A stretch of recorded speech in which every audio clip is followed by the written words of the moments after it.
My name is Vernetta Blackwell, and I'm 72 years old. 3 months ago, I sat in a conference room in a fancy lawyer's office and listened to my 3 children tell me they didn't need me anymore.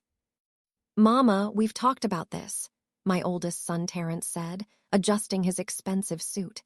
He was 48 years old and worked as a vice president at a big company. You're 72. You shouldn't be working anymore. We want you to retire and enjoy your golden years. I enjoy my work, I said quietly. I owned a small cleaning business that I'd built over 40 years. Nothing fancy, just me and 5 employees cleaning offices and homes around Atlanta. But it was mine. I'd built it from nothing. Mama, the business barely makes any money, my daughter Clara said. She was 45 and worked as a real estate agent. You work yourself to death for what? $50,000 a year. That's nothing. You deserve to relax. And we're successful enough that we can take care of you now, my youngest son Winston added. He was 42 and owned a restaurant. You took care of us our whole lives. Now it's our turn to take care of you. It all sounded so loving, so generous, but I knew what this meeting was really about. You want me to sell my business, I said. We want you to retire, Terrence corrected. And yes, selling the business would be part of that. Mama, you could get maybe $150,000 for the business and the client list. That's good money. You could invest it, live off the interest, enjoy your retirement. Or, Clara said, leaning forward, you could sell the business to us. We've been talking and we think we could do something with it. Expand it. Turn it into something bigger. A real company, not just a small operation. And there it was, the real reason for this meeting. My children wanted my business. They wanted to take what I'd built and turn it into their own project. They thought they could do better than me. So you want me to just hand over my life's work? I asked. We're not asking you to hand it over, Winston said. We'd pay you for it, fair market value. And then what would I do? I asked. Sit at home and watch TV, knit, wait to die. Mama, don't be dramatic, Clara said. You'd enjoy retirement. Travel, spend time with your grandchildren, live your life without worrying about payroll and clients and all that stress. I like that stress, I said. It keeps me young, it gives me purpose. You're 72, Terrence said bluntly. Mama, we love you, but you're not young anymore. What happens when you can't do the work anymore? What happens when you get sick or injured? The business would fall apart and then you'd have nothing. So you're saying I'm too old to run my own business? I asked, feeling hurt. We're saying you've earned the right to rest, Terrence said. Mama, you've worked hard your entire life. Since you were 16 years old, you've been working. Don't you think you've done enough? I looked at my 3 children sitting across the conference table from me. I'd raised them by myself after their father died when they were young. I'd worked 2 jobs, sometimes 3, to put food on the table and clothes on their backs. I'd saved every penny to send them to college. I'd sacrificed everything so they could have better lives than I'd had. And now they were telling me I'd done enough, that it was time to step aside and let them take over. But here's what they didn't understand. My business wasn't just about money. It was about dignity. It was about having something that was mine. It was about proving that a Black woman who started with nothing could build something that lasted. And I wasn't ready to give that up, not for anyone. No, I said firmly. No, Clarice repeated, surprised. No, I said again. I'm not selling my business, not to strangers and not to you. I appreciate your concern, but I'm not ready to retire. I'm still healthy, I'm still capable, and I'm still the owner of Blackwell Cleaning Services. The room got very quiet. My children looked at each other with expressions I couldn't quite read. Mama, Terrence said slowly, we were hoping you'd be reasonable about this. I am being reasonable, I said. It's my business. I get to decide what happens to it. Fine, Clara said, her voice suddenly cold. If that's how you want it, but Mama, don't come crying to us when the business fails. Don't expect us to bail you out when you can't handle it anymore. I won't, I said. And don't expect us to take care of you when you're too old to take care of yourself, Winston added. If you want to keep working yourself to death, that's your choice. but we're done trying to help someone who won't accept help." I felt like I'd been slapped. "Are you saying you're cutting me off?" "We're saying we're setting boundaries," Terrence said. "We offered you a generous solution, a way to retire with dignity and financial security. You rejected it. So from now on, you're on your own. We have our own families to worry about. We can't keep worrying about you if you won't listen to reason." I couldn't believe what I was hearing. My own children. The children I'd sacrificed everything for. They were abandoning me because I wouldn't give them what they wanted. "Fine," I said, standing up. "If that's how you feel, then I don't need you. I've been taking care of myself my whole life. I can keep doing it." I walked out of that lawyer's office with my head held high, but inside, my heart was breaking. That was 3 months ago, and I haven't heard from any of my children since. But you know what? I'm still here, still running my business, still making it work. What my children didn't know was that I had something they didn't have. Something they'd never understand because they'd always had things easy. I had resilience, I had determination, and I had a secret that would change everything. Before I tell you this incredible story about family, betrayal, and what happens when people take you for granted, I need you to do something for me. Subscribe to this channel right now because Vernetta's story is going to shock you. Hit that like button and turn on notifications so you don't miss what happens next.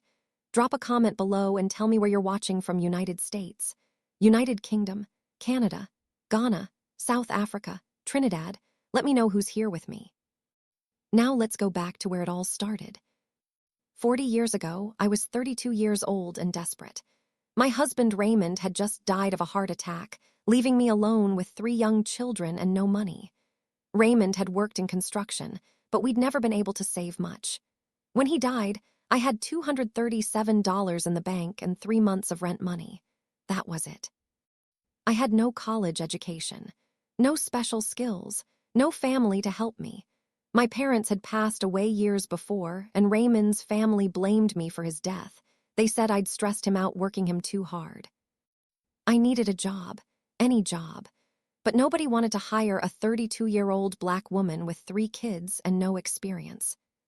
So I started cleaning houses. I put an ad in the local paper offering my services. My first client was an elderly white woman named Mrs. Henderson who lived in a big house in Buckhead. She paid me $40 to clean her entire house. It took me 8 hours.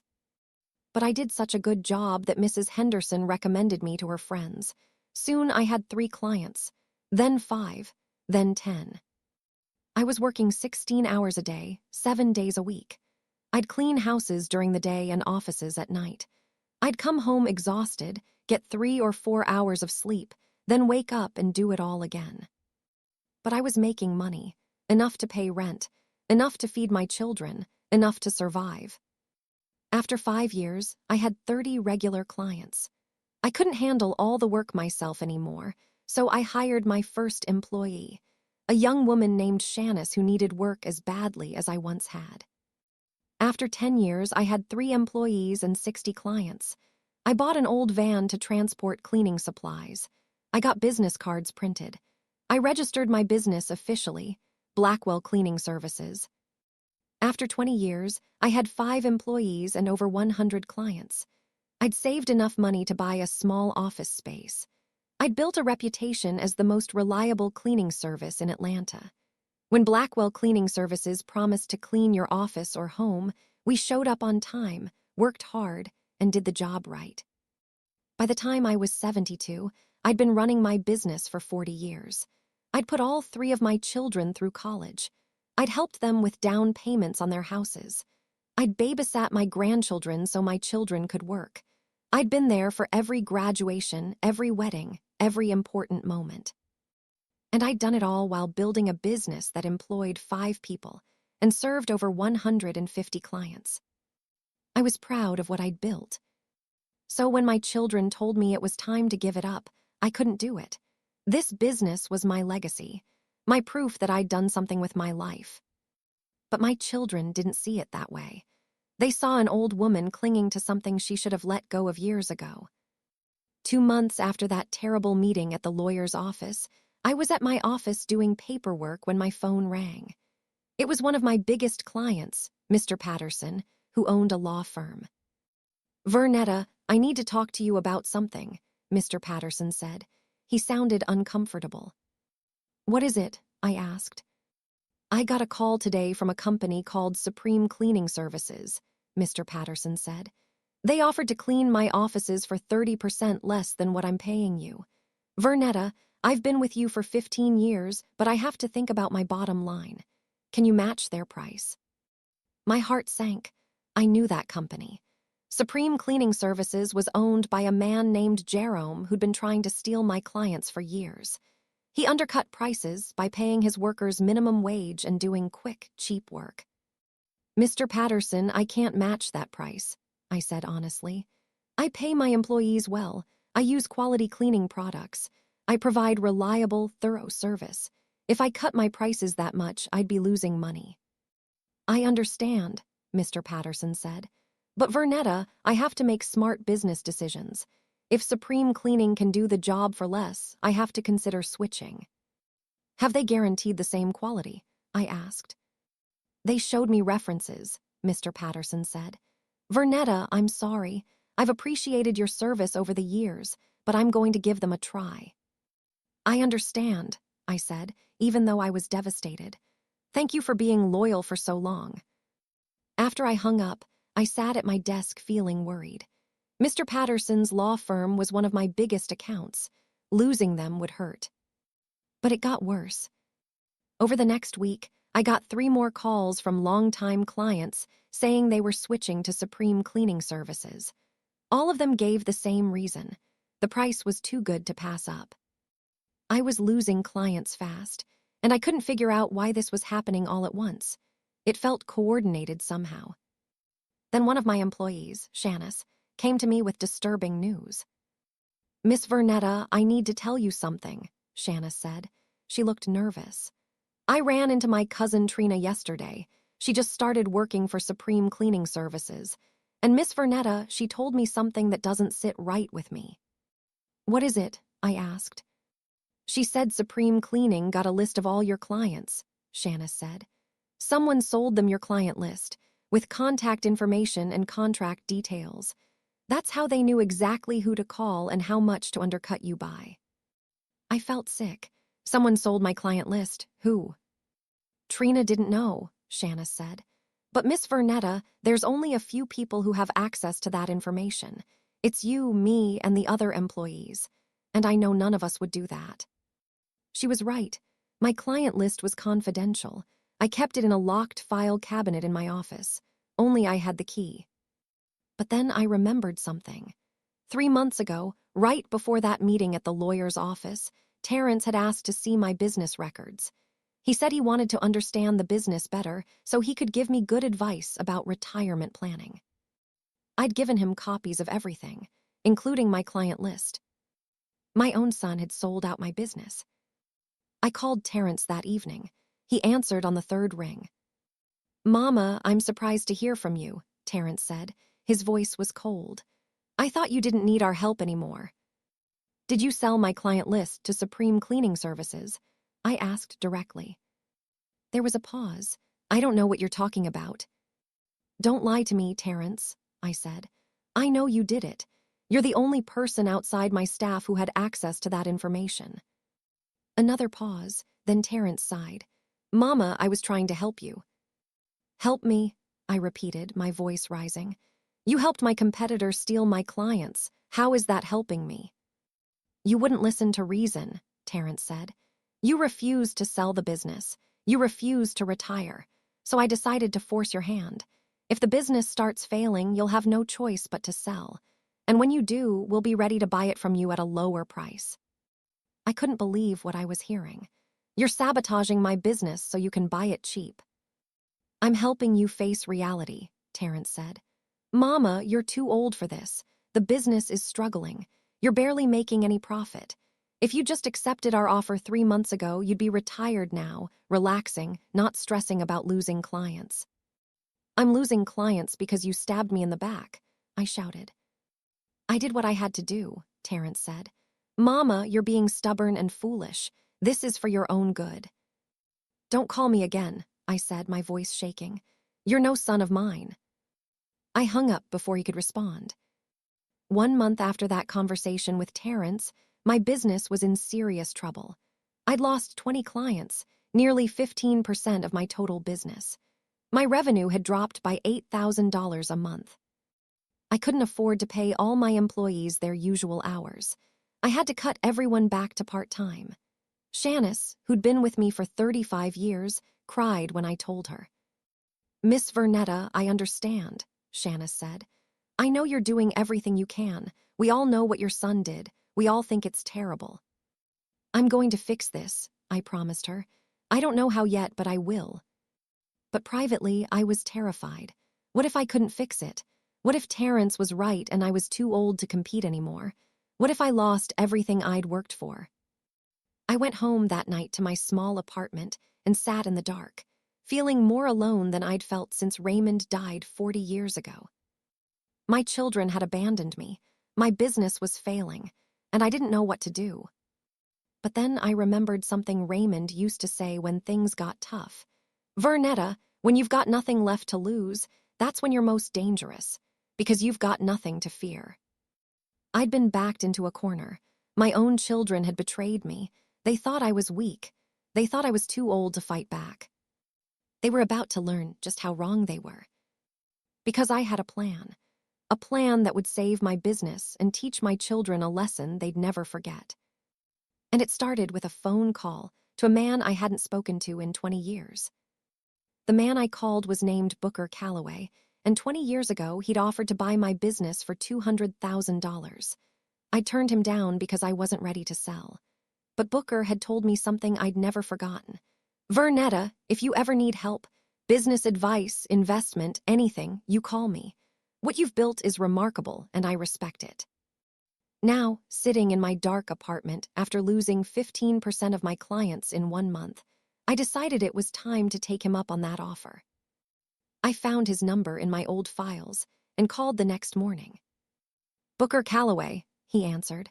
His voice was deep and professional.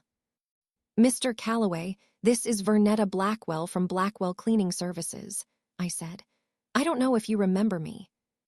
Of course I remember you, Booker interrupted warmly. Vernetta Blackwell, the woman who turned down my offer 20 years ago. How are you? I've been better, I admitted. Mr. Calloway, I need advice and maybe help. Tell me what's going on, he said. So I told him everything. About my children wanting me to retire. About Terrence selling my client list to Supreme Cleaning Services. About losing clients and cutting employees' hours. About feeling like I was losing the business I'd spent 40 years building. When I finished, there was a long silence. Then Booker spoke. Vernetta, first of all, I'm sorry your children did this to you. That's a terrible betrayal. But second, I want you to know something. You're not finished. Not by a long shot. How can you say that? I asked. I'm 72 years old. I'm losing clients. I don't know how much longer I can keep fighting. Because I know something about you that your children don't know, Booker said. You're a survivor. You've survived poverty, widowhood, raising 3 kids alone, building a business from nothing. You've survived for 40 years in a competitive industry. Vernetta, survivors don't quit. They adapt. But how do I adapt to this? I asked. First, you stop competing on price, Booker said. Supreme Cleaning is beating you on price because they cut corners. So you do the opposite. You become the premium service, the best quality, the most reliable, the cleaning service for people who want excellence, not just cheap. But won't that drive away more clients? I asked. It'll drive away the wrong clients, Booker said. The clients who only care about price were never loyal anyway. But it'll attract the right clients, the ones who value quality and are willing to pay for it. I don't know if I can afford to lose any more clients while I wait for new ones, I said. That's where I come in, Booker said. Vernetta, I want to invest in your business, not buy it. Invest in it. Give you the capital you need to upgrade your equipment, improve your marketing, and weather this storm. In exchange, I'd take a 20% stake in the company. You'd still own 80% and control all decisions. I couldn't believe what I was hearing. Why would you do that? Because 20 years ago, I recognized that you'd built something special, Booker said. And because I'm a businessman and I see an opportunity. With the right investment and strategy, Blackwell Cleaning Services could be worth 10 times what it is now. Vernetta, you've been thinking small because you had to. But what if you started thinking big? I'm 72, I said. How big can I think at my age? As big as you want, Booker said. Vernetta, age is just a number. You've got more business sense in your little finger than most people half your age. Let me help you show your children and yourself what you're really capable of. For the first time in weeks, I felt hope stirring in my chest. Okay, I said, let's do it. Over the next month, Booker and I worked together to transform Blackwell Cleaning Services. He invested $50,000 into the business, money we used to buy new, professional-grade equipment, upgrade our vehicles, and redesign our marketing materials. But more importantly, Booker helped me change my entire business strategy. You've been marketing yourself as affordable and reliable, Booker said during one of our planning sessions. That's good, but it's not distinctive. Every cleaning service says that. What makes Blackwell Cleaning different? I thought about it. We care more. We don't just clean, we take care of spaces like they're our own. We pay attention to details other services miss. We build relationships with our clients. That's it, Booker said, snapping his fingers. That's your brand. Blackwell Cleaning Services, we don't just clean your space, we care for it. Personal service. Attention to detail. Relationships that last decades. That's what you're selling. We created new marketing materials emphasizing our premium service. We raised our prices by 25%, not to gouge clients, but to reflect the true value of what we provided. We also did something else. We started targeting a different kind of client.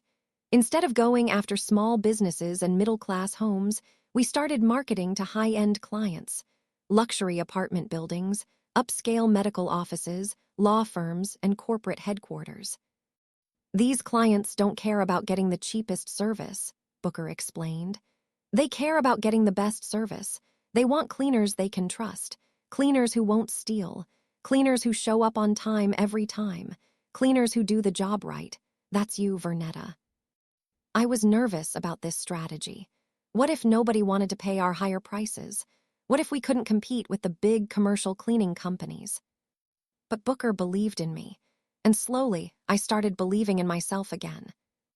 We landed our first big account 6 weeks after implementing the new strategy. It was a luxury high-rise building with 200 units.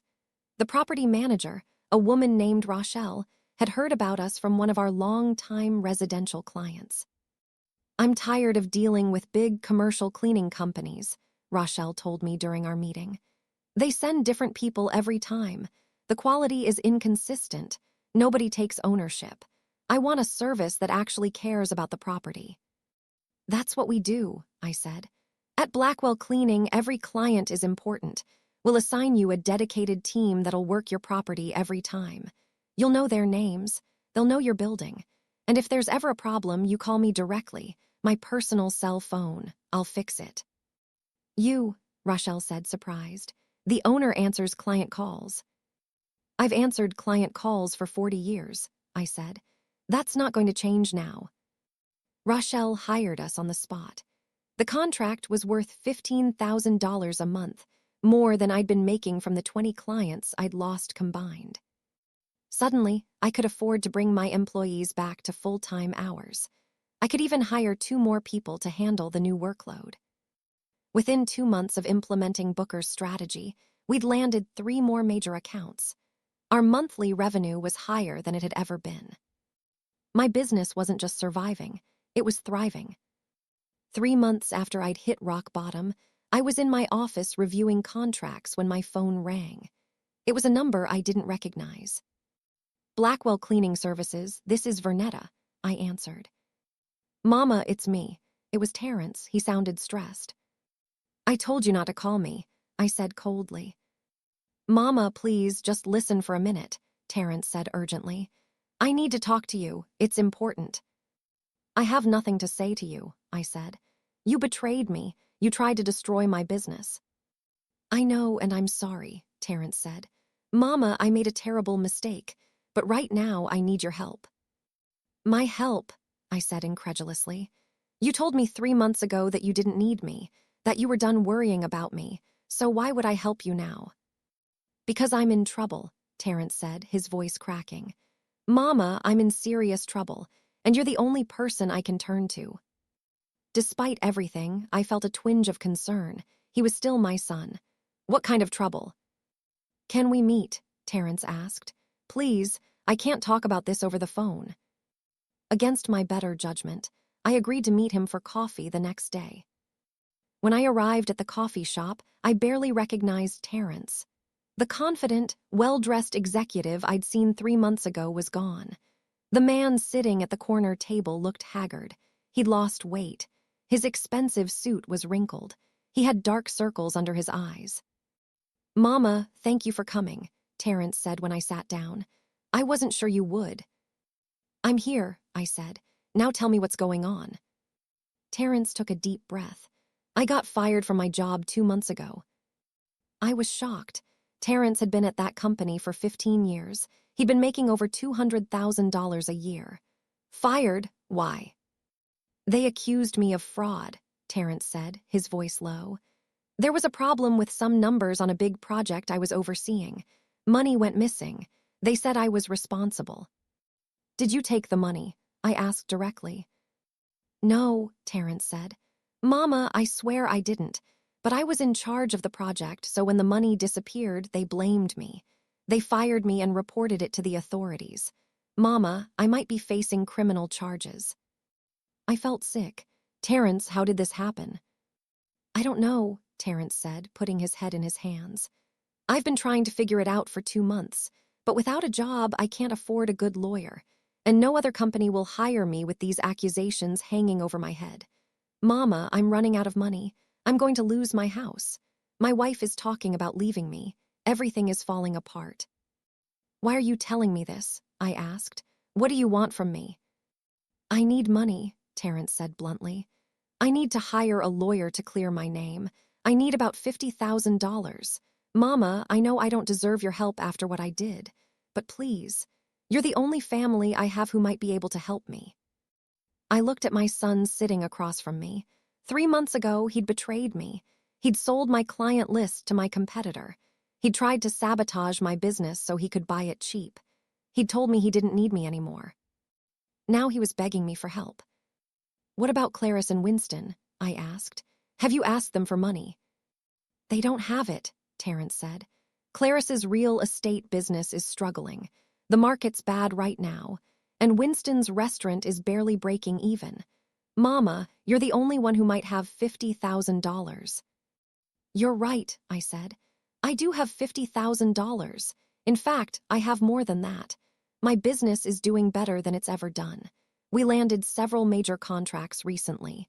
I'm making more money than I've made in my entire career. Terrence's eyes lit up with hope. So you'll help me? No, I said simply. The hope died in his eyes. What? No, I won't help you, I said. Terrence, 3 months ago, you told me you didn't need me. You told me to handle my own problems. You told me you were done worrying about me, so I'm going to give you the same courtesy. Handle your own problems. I'm done worrying about you. Mama, please, Terrence begged. I made a mistake, I'm sorry, but I'm your son. You can't just abandon me when I need you. You abandoned me first, I said. You didn't just refuse to help me. You actively tried to destroy me. You sold my client list to my competitor. You sabotaged my business. And you know what? I almost lost everything because of you. I almost had to close the business I spent 40 years building. I'm sorry, Terrence said, tears forming. I'm so sorry, Mama. I was wrong. I was stupid and greedy and wrong. Please forgive me. I do forgive you, I said, because holding on to anger hurts me more than it hurts you. But forgiveness doesn't mean I'm going to bail you out.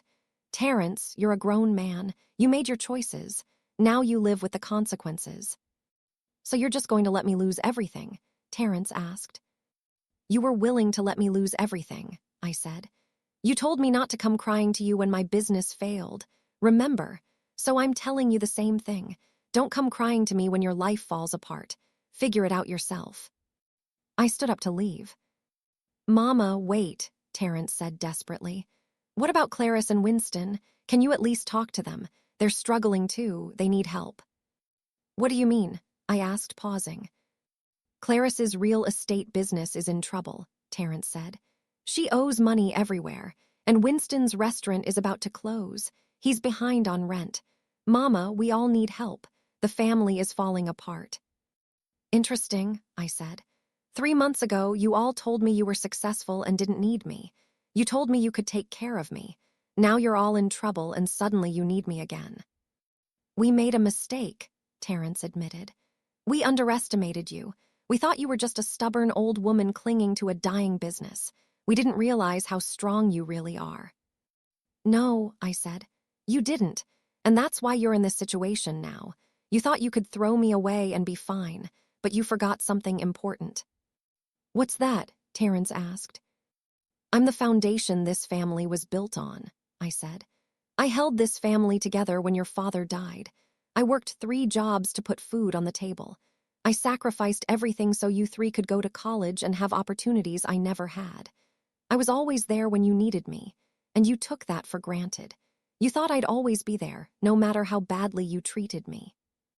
Mama, I'm sorry, Terrence said again. I know you are, I said. But Terrence, you're only sorry because you need something from me. If you were still successful, if your life was still going well, would you have called me? Would you have apologized? Terrence couldn't meet my eyes. We both knew the answer. Tell Clarice and Winston that if they need help, they can call me themselves, I said. But I'm not making any promises. They said they didn't need me, so we'll see how much they really need me now. I walked out of that coffee shop feeling something I hadn't expected to feel, powerful. For 40 years, I'd been the one who needed help, the one who struggled, the one who had to beg and scrape and sacrifice. Now my children were the ones who needed help, and I was the one who had the power to give it or withhold it. It was a strange feeling, but I wasn't sure yet what I was going to do with that power. 2 weeks after my meeting with Terrence, I got a call from Clarice. Mama, I need to see you, Clarice said. Her voice was tight with stress. Can I come by your office? I'm very busy, I said. I have 3 new client meetings this week. Please, Mama, Clarice said. It's important. It's about my business. I agreed to meet her that afternoon. When Clarice arrived at my office, I was shocked by her appearance. My daughter had always been immaculately dressed and groomed, but now her hair was a mess. Her clothes were wrinkled. She looked like she hadn't slept in days. Thank you for seeing me, Clarice said, sitting down across from my desk. What's going on? I asked. My real estate business is failing, Clarice said bluntly. The market crashed. Nobody's buying houses. I haven't closed a sale in 3 months. Mama, I'm broke. I'm behind on my mortgage. My car is about to be repossessed. I'm about to lose everything. I'm sorry to hear that, I said carefully. Mama, I need a loan, Clarice said. Just $30,000 to get caught up on my bills and keep my business going until the market recovers. I'll pay you back with interest. I promise. Clarice, do you remember what you said to me 3 months ago? I asked. Clarice looked down at her hands. I said a lot of things. I wasn't thinking clearly. You told me not to come crying to you when my business failed, I said. You told me you were done trying to help someone who wouldn't accept help. I know, Clarice whispered. I was wrong. Mama, I'm so sorry. I should have supported you. I should have respected your decision about your business. Instead, I tried to pressure you into doing what we wanted. And now you want me to help you, I said. I know I don't deserve it, Clarice said. But Mama, I'm desperate.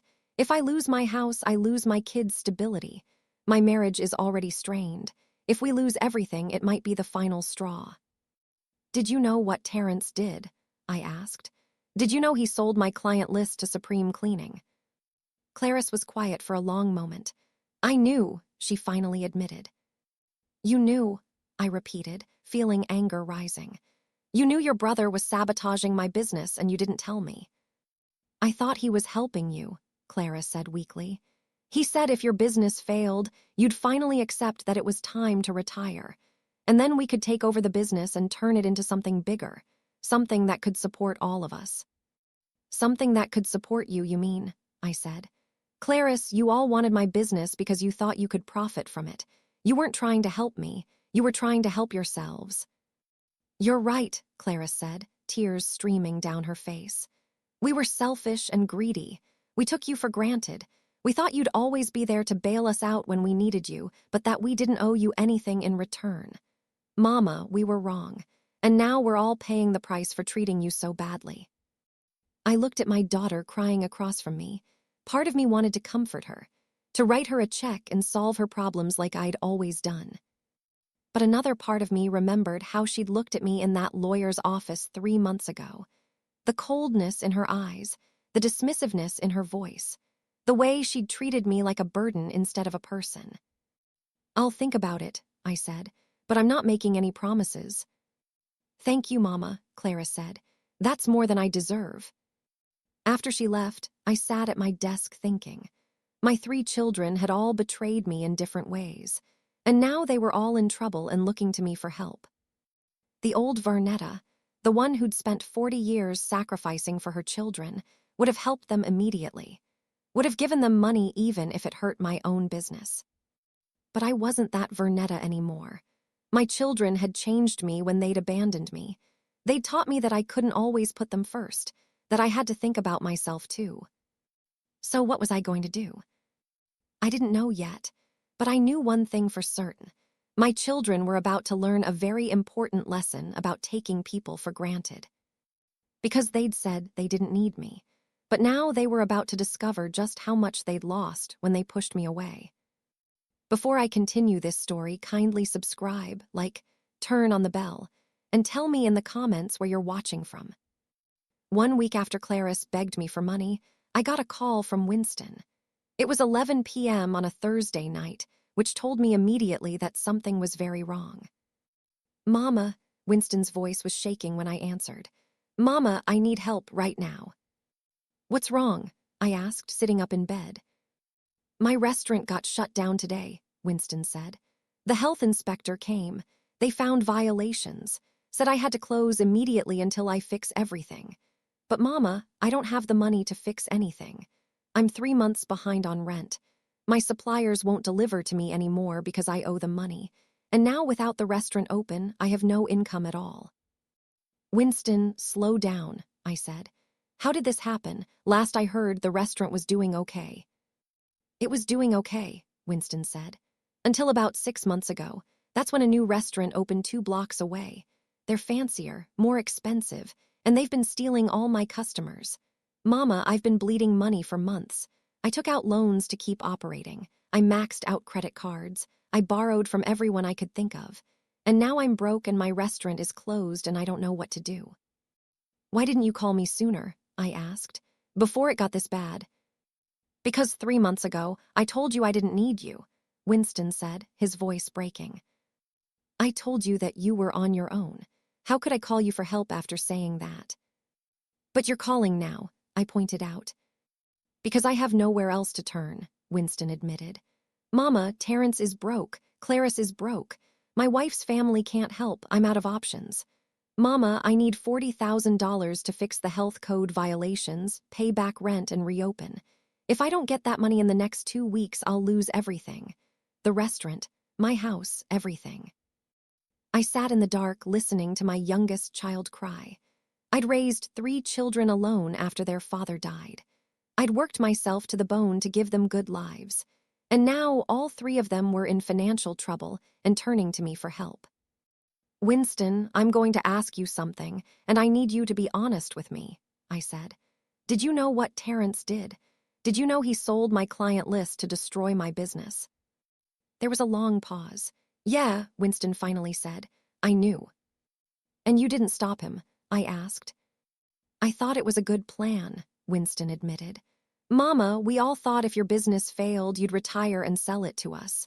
We were going to pool our money and buy it, turn it into a real company, expand it, make real money from it. So all 3 of you conspired against me, I said. We didn't think of it as conspiring, Winston said.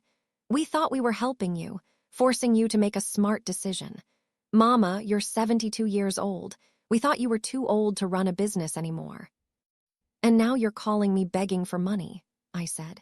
If I'm too old to run a business, how do you expect me to have $40,000 to give you?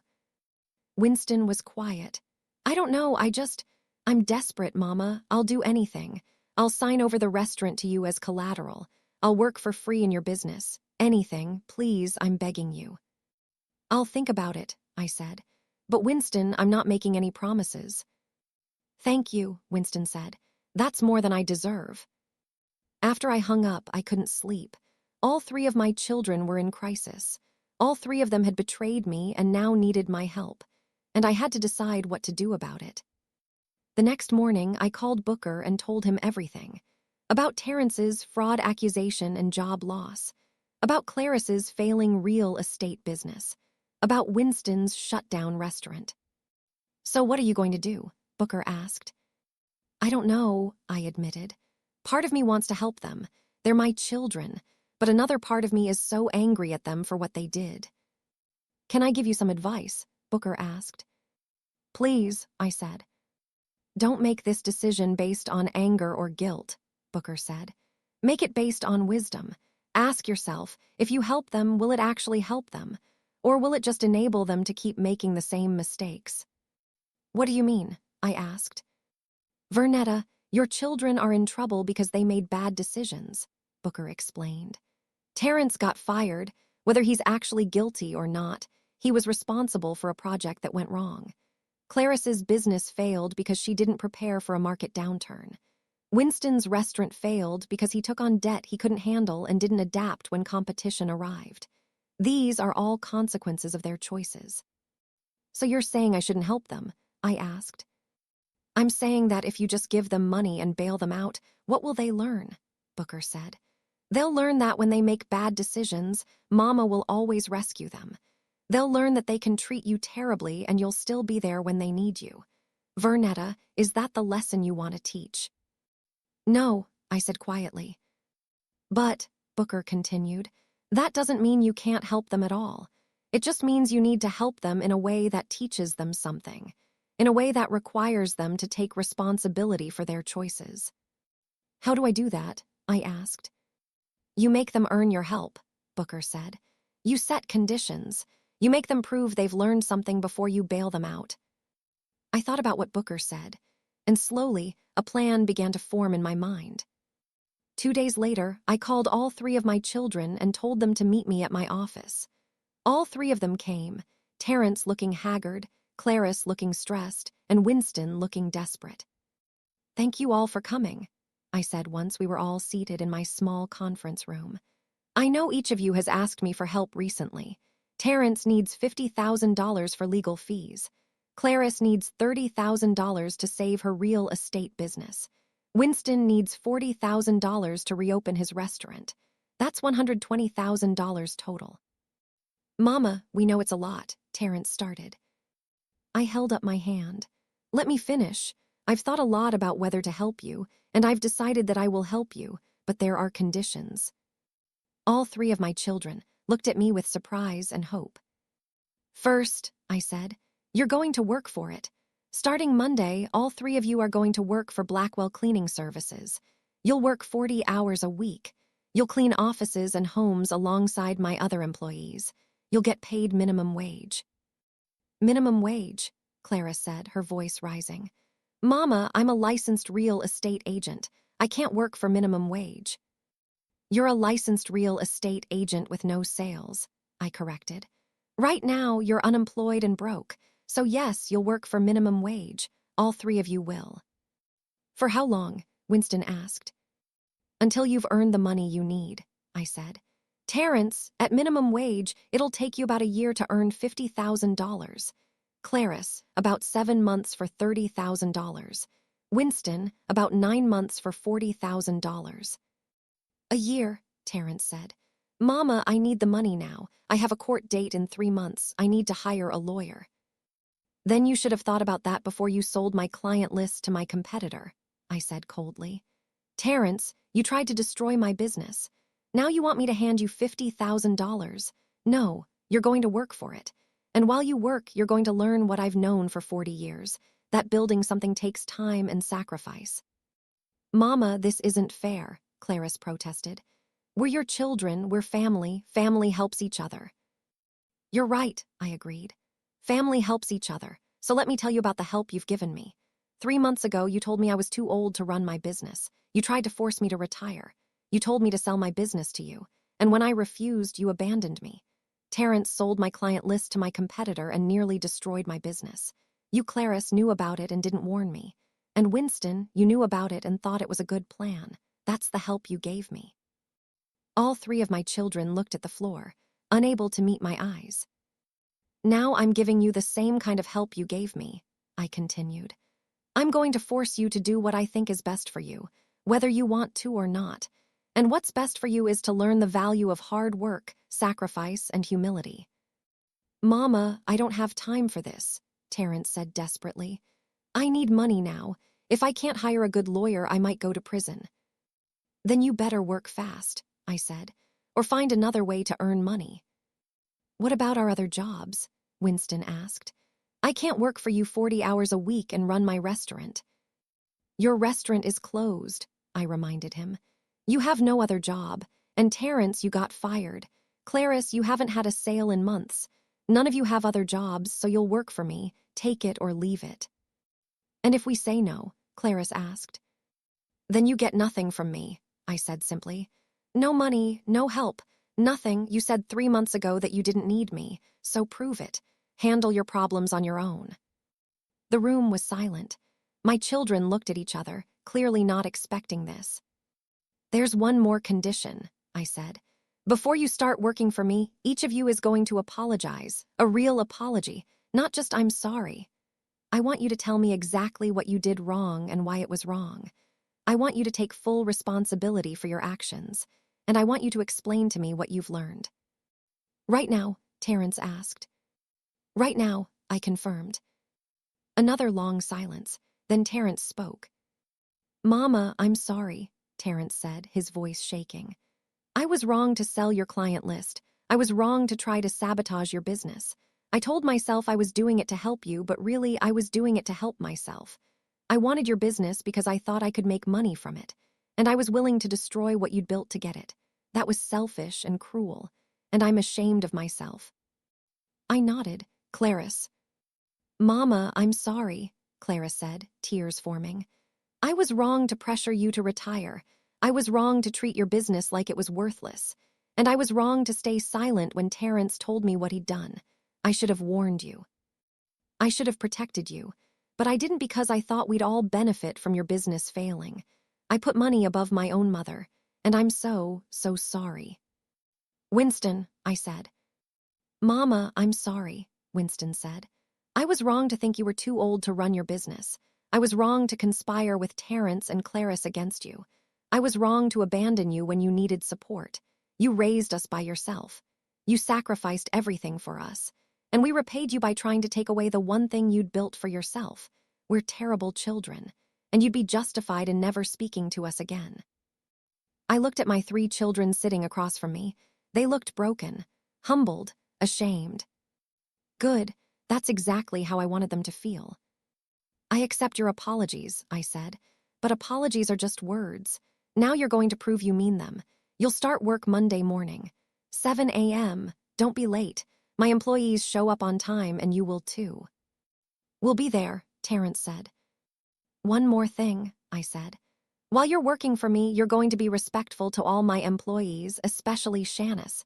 She's been with me for 35 years.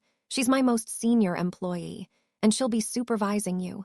You'll take orders from her, you'll learn from her, and you'll treat her with the respect she deserves. Shanice, Clara said. Mama, we're family. We should report directly to you. Shanice is family too, I said firmly.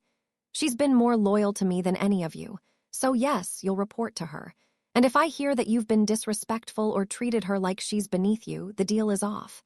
Understood. All 3 of my children nodded. Good, I said. Meeting's over. I'll see you Monday at 7 a.m. Monday morning at 6:55 a.m., all 3 of my children showed up at my office. They were dressed in work clothes, Jeans, t-shirts, sneakers. I'd never seen any of them dressed so casually for work. Shanice was waiting for them.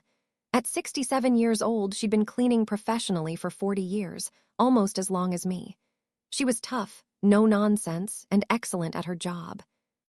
"Good morning," Shanice said to my children. "I'm Shanice, I'll be your supervisor. Miss Vernetta has told me about the arrangement. You'll be working under me, learning the job.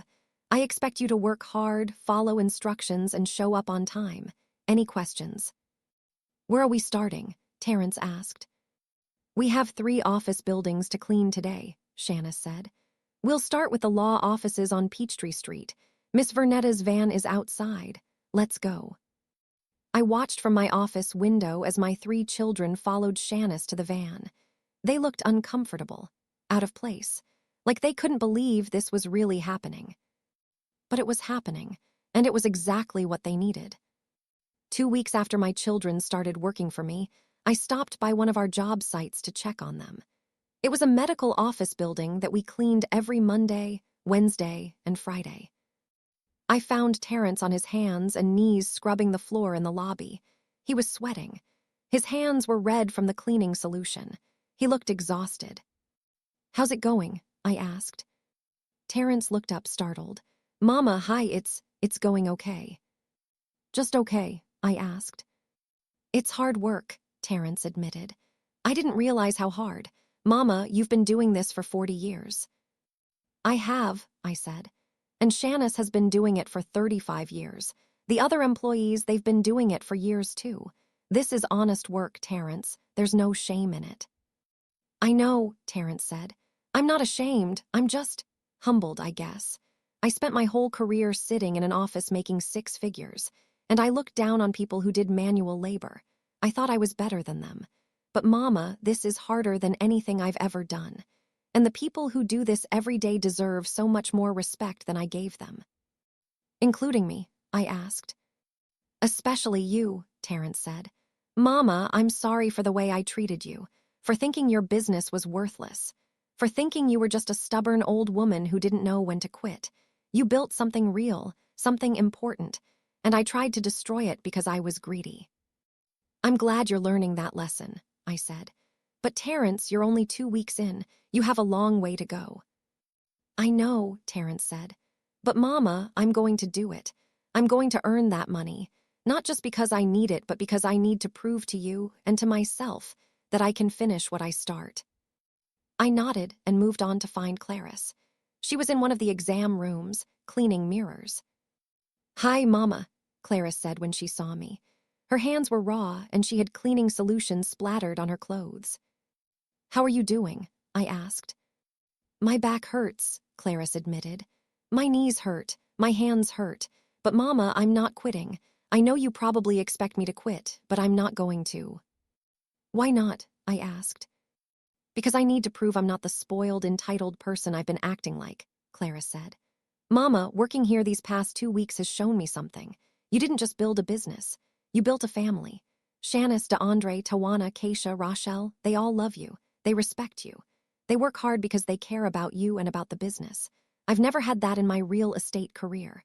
I've always been alone, competing with other agents, fighting for every sale. But here, people work together. They help each other, and they all look up to you as their leader." "They're good people," I agreed. "They are," Clara said, "and they've been surprisingly patient with me. I thought they'd resent me for being the boss's daughter, but they've been teaching me, showing me the right way to do things. Mama, you've built something really special here." I felt pride swelling in my chest. My children were finally seeing what I'd known all along, that my business wasn't just about making money. It was about creating something meaningful, something that helped people. I found Winston last. He was in the building's break room, emptying trash cans. "Hey, Mama," Winston said. He looked tired but not defeated. "How's it going?" I asked. "It's going," Winston said. "Mama, I've been thinking a lot while I work, about my restaurant, about why it failed." "Why do you think it failed?" I asked. "Because I was trying to do too much," Winston admitted. "I wanted to be successful fast. I wanted to make a lot of money quickly, so I took on debt I couldn't handle. I expanded before I was ready. And when competition arrived, I didn't adapt. I just kept doing the same thing and hoping it would work. And what have you learned from working here? I asked. That success isn't about speed, Winston said. It's about consistency. You've been running this business for 40 years. You didn't get rich quick, but you built something that lasts, something reliable, something people trust. Mama, if I ever get my restaurant back, I'm going to do it differently. Slow and steady, building trust with customers, focusing on quality, not just profit. That's exactly right, I said. Winston, I'm proud of you for learning that lesson. I just hope I get the chance to apply it, Winston said. If I can't earn enough money in time, I'll lose the restaurant completely. Keep working hard, I said, and trust the process. As I left the building that day, I felt something I hadn't felt in months, hope for my children. They were learning, growing, changing, and maybe, just maybe, they were becoming the people I'd always hoped they'd be. 3 months after my children started working for Blackwell Cleaning Services, I got an unexpected phone call. It was from Detective Marcus Holloway from the Atlanta Police Department. Mrs. Blackwell, I'm calling about your son Terrence Richardson, Detective Holloway said. I'm investigating the fraud case at his former company. I was hoping I could ask you some questions about him. My heart sank. Is Terrence in more trouble? Actually, no, Detective Holloway said. Mrs. Blackwell, we've been investigating this case for 3 months, and we've discovered that your son didn't commit fraud. He was framed. Framed, I repeated. By who? By his former business partner, a man named Gerald Mitchell, Detective Holloway explained. Mitchell was embezzling money from the company for over 2 years. When we started getting close to discovering the truth, he set up Terrence to take the fall. Made it look like Terrence was responsible for the missing money. But we found evidence that proves Mitchell did it, not your son. So Terrence is innocent? I asked, relief flooding through me. Completely innocent, Detective Holloway confirmed. We're dropping all charges against him. And Mrs. Blackwell, there's more. Terrence's former company has been calling me. Once they learned Terrence was innocent, they want to offer him his job back. With a promotion and a raise. They feel terrible about what happened. That's wonderful news, I said. Thank you for calling to tell me. There's something else, Detective Holloway said. The detective assigned to this case told me something interesting. He said your son refused to use the money he'd been saving for a lawyer. Said he was earning that money for something else and wouldn't touch it. That level of integrity caught my attention, made me look harder at the case, and that's how we discovered he'd been framed. After I hung up with Detective Holloway, I sat at my desk thinking. Terrence had been working for me for 3 months. In that time, he'd earned about $12,000 at minimum wage. He could have used that money to hire a lawyer, but he hadn't. He'd kept working, kept saving, kept his commitment to earning the full $50,000. That showed real character, real change. I picked up my phone and called Terrence. He was at a job site, taking his lunch break. Mama, is everything okay? Terrence asked when he answered. I just got a call from Detective Holloway, I said. Terrence, they found out who really stole that money. You've been cleared of all charges. There was silence on the other end. Then I heard Terrence start to cry. Thank you, God, Terrence said through tears. Thank you, Mama, I've been so scared. I've been working as hard as I can, trying to earn money for a lawyer, but I was terrified it wouldn't be enough in time. And now it's over. Your former company wants you back, I told him, with a promotion. Really? Terrence said, his voice full of disbelief. Really? I confirmed. Terrence, you're getting your life back. Everything you lost is being restored. Because of you, Mama, Terrence said. If you hadn't made me work, if you'd just given me the money, I probably would have hired a cheap lawyer and given up. But working for you these past 3 months taught me not to give up. Taught me to keep fighting even when things are hard. Mama, you saved me. Again. I'm proud of you, son, I said. You could have taken the easy way out, but you didn't. You worked hard, you stayed committed, you proved you'd changed. I have changed, Terrence said. Mama, I know I don't have to work for you anymore now that my charges are dropped, but I want to finish what I started. I want to earn that full $50,000. Not because I need it anymore, but because I need to prove to myself that I can do it. Then keep working, I said. I'll be here. 5 months after my children started working for me, Clarice came to my office with exciting news. Mama, I got a lead on a property sale, Clarice said. She was glowing with excitement. It's a big one, a mansion in Buckhead. If I close this deal, my commission will be $45,000. That's wonderful, baby, I said. How did you get the lead? From one of our cleaning clients, Clarice explained. You know that luxury high-rise we clean, the one Rochelle manages? Well, one of the residents there is selling her mansion. She saw me cleaning the building's gym one day and we started talking. I mentioned I was a real estate agent. She asked for my card. And now she wants me to list her property. So working for me led to your big break, I said with a smile. It did, Clarice admitted. Mama, for years I've been chasing sales, cold calling strangers, competing with other agents. But I got this opportunity just by being kind to someone while I was cleaning a gym. It made me realize something.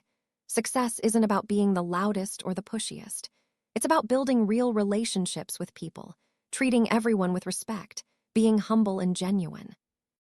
That's exactly right, I said. And Mama, I've been thinking, Clarice continued. If this deal closes, I'll have more than enough money to save my real estate business. But I don't think I want to go back to the way things were before. I want to do real estate differently now. I want to work with regular people, not just rich clients. I want to help first-time homebuyers and working families, people like you who have worked hard and deserve a nice home. I think that's a beautiful idea, I said. And Mama, I want to keep working for you, Clarice said. Not full-time, but maybe part-time, because working here has made me happier than I've been in years. I love being part of a team. I love building relationships with clients and coworkers. I love feeling like I'm doing something meaningful. I hugged my daughter tightly. Baby, you're always welcome here, always. 2 weeks later, Clarice closed the deal on the Buckhead mansion. Her commission was $45,000, more than enough to pay off her debts and save her real estate business. But true to her word, she continued working for Blackwell Cleaning Services 2 days a week. She said it kept her grounded, reminded her of what really mattered. 6 months after my children started working for me, Winston came to me with a proposal. Mama, I've been saving every penny I've earned working for you, Winston said. And I've been thinking about my restaurant, about what went wrong and how to fix it. Tell me, I said. My restaurant failed because I was trying to be something I'm not, Winston explained. I was trying to compete with fancy restaurants, trying to impress rich people with expensive food. But that's not who I am. I'm a cook, Mama, a good one, but I make comfort food, soul food, the kind of food we ate growing up, the kind of food that reminds people of home. There's nothing wrong with that, I said. I know that now, Winston said. So I want to reopen my restaurant, but I want to do it completely differently. Small, simple, a neighborhood spot where working people can get a good, affordable meal. No fancy decorations, no expensive ingredients, just good food at fair prices. I think that sounds wonderful, I said. But Mama, I don't have quite enough money yet, Winston continued. I've saved $32,000 from working for you. I need about $25,000 more to fix the health code violations, pay back rent, and reopen. I know our deal was that I had to earn the full $40,000. But Mama, if I keep working full-time for you, it'll be another 3 months before I have enough. And by then, I'll lose the lease on my restaurant space completely. So what are you asking me? I said. I'm asking if we can modify our deal, Winston said. Let me use the $32,000 I've earned to partially reopen, a smaller version of the restaurant, and I'll keep working for you part-time to earn the rest. Mama, I've learned my lesson. I understand the value of hard work now. I'm not trying to get out of our deal. I just don't want to lose everything while I'm still earning the money to save it. I thought about Winston's request. 6 months ago, when my children first started working for me, I wouldn't have considered modifying our deal. But Winston had changed. He'd worked hard. He'd shown up every day. He'd been humble and respectful. He'd proven he'd learned his lesson. Okay, I said. Here's what we'll do. I'll loan you the additional $25,000 you need to reopen, but you'll pay me back by working for me part-time for the next year, and you'll pay me 5% interest on the loan." "Deal," Winston said immediately. "Mama, thank you. I promise I won't let you down." "I know you won't," I said. "Because you're not the same man who asked me for help 6 months ago. You've changed, Winston, and I'm proud of who you're becoming." 8 months after my children started working for me, Winston invited me to the grand reopening of his restaurant. He'd renamed it Winston's Kitchen and completely redesigned the concept. The new restaurant was small and cozy, only 15 tables. The menu was simple: fried chicken, meatloaf, collard greens, mac and cheese, cornbread, sweet potato pie. Comfort food made with love. When I arrived for the grand reopening, I was shocked to see how packed the place was. Every table was full. People were waiting outside for seats. "Mama, you made it," Winston said, hugging me. He was wearing a chef's apron and had a huge smile on his face. "Come on, I saved you a table." He led me to a table in the corner, where Terrence and Clarice were already seated. "Surprise," they said when they saw me. "What are you all doing here?" I asked. "Winston invited us," Terrence said. "Said he wanted the whole family here for his reopening." "Family dinner," Clarice added, "like we used to have when we were kids." I sat down, feeling emotional. For 8 months, I'd been working with my children, teaching them, watching them grow. But we hadn't sat down together as a family, not since that terrible meeting at the lawyer's office 9 months ago. "I want to make a toast," Winston said, standing up with a glass of sweet tea. "To Mama. 9 months ago, we told you we didn't need you anymore. We thought we were successful. We thought we were better than you. We tried to take away your business. And when you refused, we abandoned you. Then we lost everything," Terrence continued, standing up. "I lost my job and almost went to prison. Clarice lost her real estate business. Winston lost his restaurant. We all hit rock bottom. And we came crawling back to you," Clarice added, standing as well. "Begging for help, expecting you to just hand us money and fix our problems. But you didn't." "You made us work for it," Winston said. "You made us earn every penny. You made us learn humility and respect and the value of hard work. And Mama, it was the best thing you could have done for us." "We're better people now because of you," Terrence said. "I have my job back and I'm more successful than ever. But more importantly, I'm a better man. I appreciate things I used to take for granted. I'm kinder to people. I'm more humble." "My real estate business is thriving," Clarice said. "But now I'm helping real people buy homes, not just chasing big commissions. And I'm happier than I've ever been." "My restaurant is opening tonight," Winston said. "And this time I'm doing it right. Small, simple, focused on quality and community. And Mama, I couldn't have done any of this without you." "To Mama," all 3 of my children said together, raising their glasses. "We said we didn't need you, but we were wrong. We've always needed you, and we always will." I stood up, tears streaming down my face. "I want to say something too," I said. 9 months ago, when you told me you didn't need me, I was heartbroken. I felt abandoned and betrayed. But you know what? You were right. You didn't need me the way you thought you did. You didn't need me to bail you out or fix your problems or make your lives easy. But you did need me to teach you," I continued. "To show you what real strength looks like, what real success looks like. And I needed to learn something too. I needed to learn that being a good mother doesn't mean always saying yes.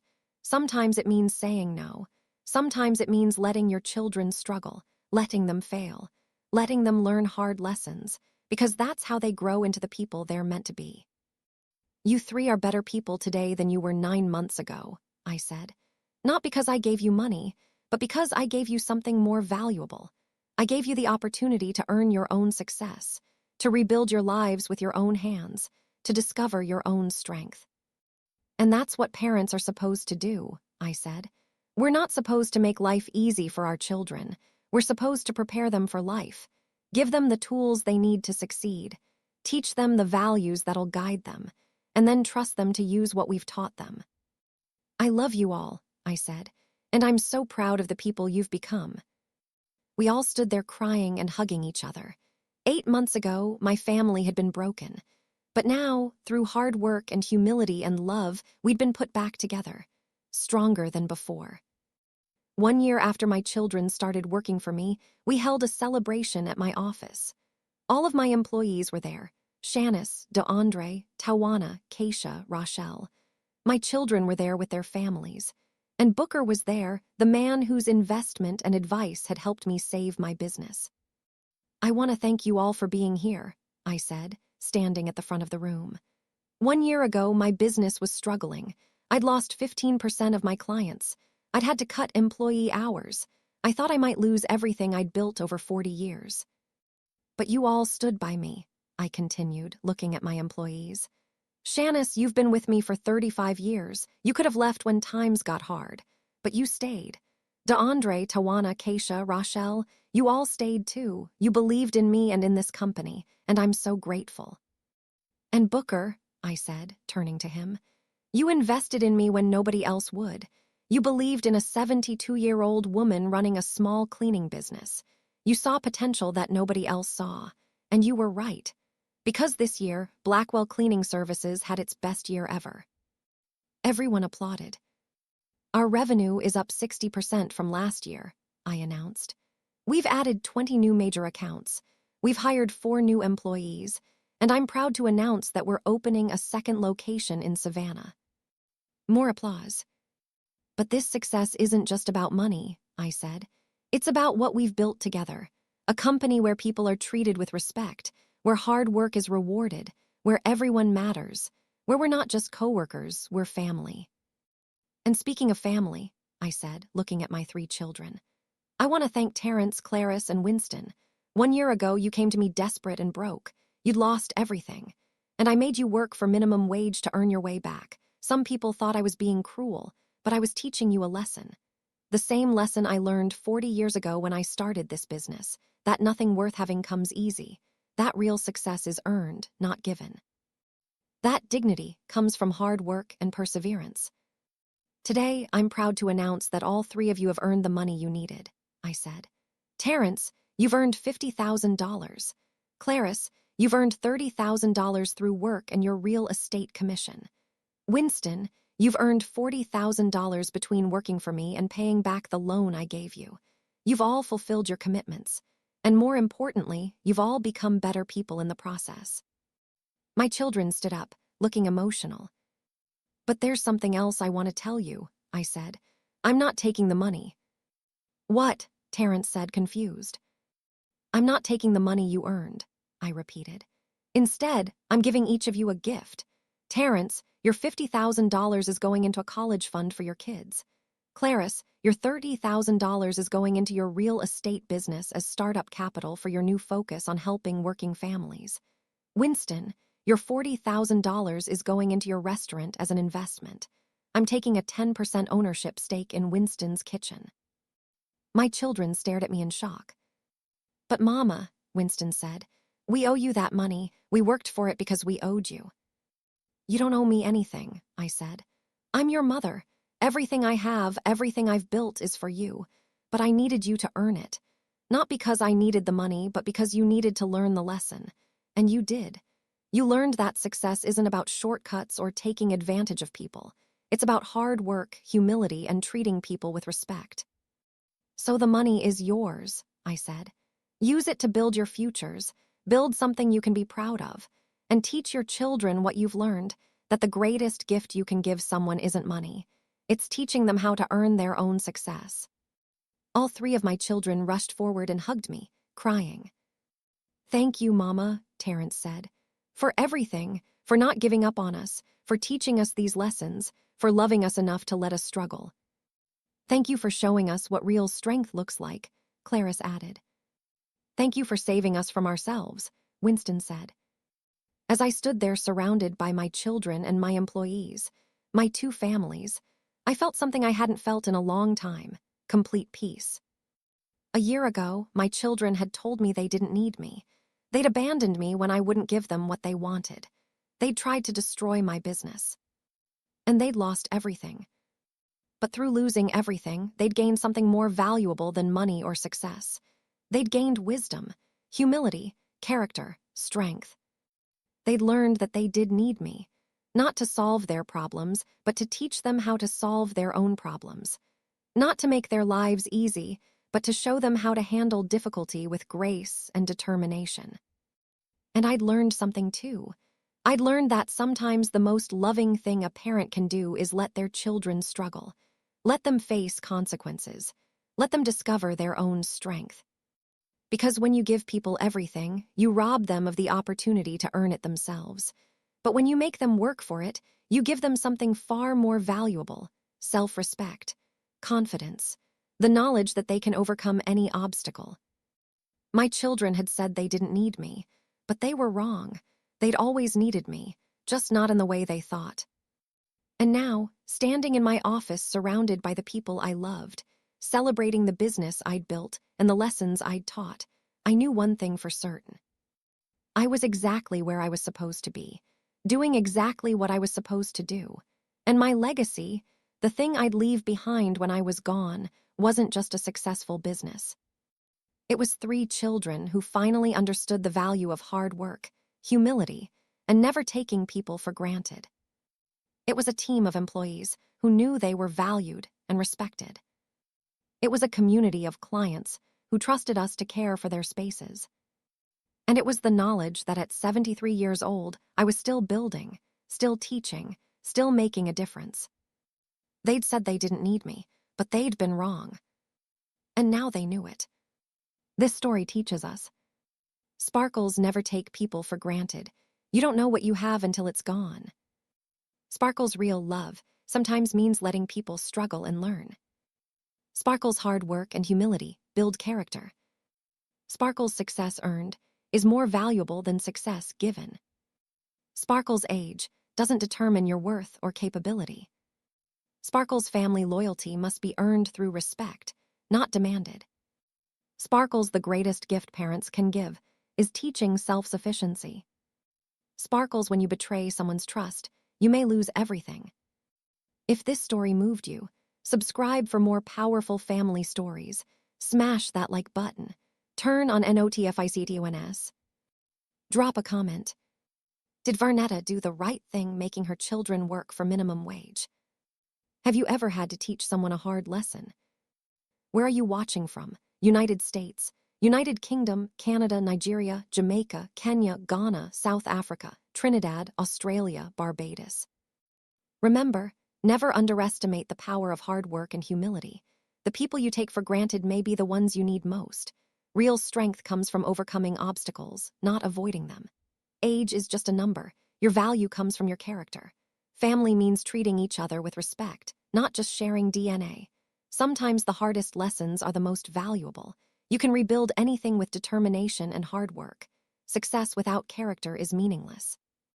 Earn respect through your actions, not your words.